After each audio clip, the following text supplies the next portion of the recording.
మనిద్దరి మధ్యలో ఏ జన్మలో ఏ తీరని రుణం ఉందో, మరెందుకు ఇంతలో ఈ బంధనం ఇన్నింతలు పెరిగిందో, అమాయకమైన నీ చిన్నారి నవ్వును ఏ తల్లి కందో, ఇటే నీ దారి ఉందని నిన్ను ఏ సుడి గాలి పంపిందో.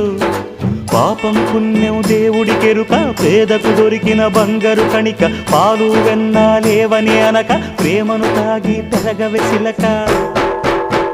వలేసే పాడు లోకం కంటపడక ఉండు నాయనక, ఇలా నా గుండెలోనే గువ్వల కొలు ఉండిపోయింక. ఇటే పోస్తే ఎమున్నైనా నిలేస్తానే, మరింక ఏ కీడు నీ వంక రాలే.